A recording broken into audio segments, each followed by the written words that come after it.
Les agriculteurs ou propriétaires fonciers qui touchent 10 000 € par mât éolien n'ont jamais réalisé, je leur dis souvent en réunion, c'est pourquoi les exploitants éoliens n'achètent pas les terres. Ils sont prêts à payer en location 10 000 € par an pendant 20 ans, des terres dont 1 hectare coûte à l'achat 8 000 €. Une parcelle de terre d'1 hectare, ça vaut 8 000 € en France. Donc pourquoi un exploitant éolien n'achète-t-il pas les parts? Je leur pose la question, parce qu'ils ont un bon sens paysan. Et là, ils réalisent.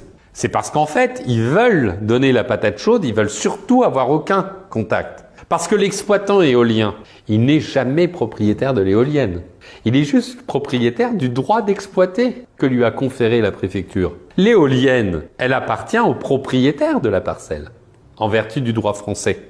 Le propriétaire du foncier est propriétaire de toute construction qui est sur son champ. Donc, l'exploitant éolien, il n'est pas propriétaire de l'éolienne. Il est propriétaire d'un droit d'exploiter cette éolienne. Et donc, les propriétaires fonciers qui installent les éoliennes sur leur propre terre sont dans un piège terrible, qui n'est pas un piège à court terme, parce que ils vendent 10 000 € par an l'exploitation, le droit d'usage de la parcelle, mais in fine, ils seront propriétaires de l'éolienne si demain les sociétés d'exploitation font faillite. Donc qu'est-ce qui va se passer, pour être très clair, pour un propriétaire foncier? Aujourd'hui, il touche 10 000 € par an, d'une terre qu'ils auraient pu vendre 10 000 € définitivement, et donc, je le dis encore, pourquoi l'exploitant n'achète pas les terres?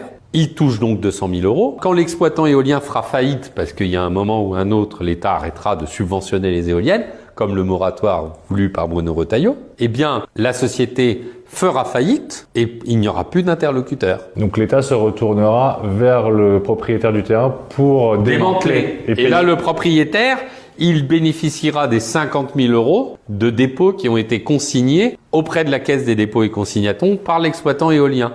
Mais il n'aura que 50 000 €. Pour un démantèlement qui coûtera 400 ou 500 000 €. C'est ça le schéma. Et tout remonte dans la holding, sachant que la holding, elle n'a juste que la société d'exploitation structurellement déficitaire, et donc elle remonte l'intégralité des bénéfices. En quelque sorte, à l'échelle mondiale, les éoliennes françaises et les Français financent les fonds de pension américains et canadiens, avec l'argent des Français.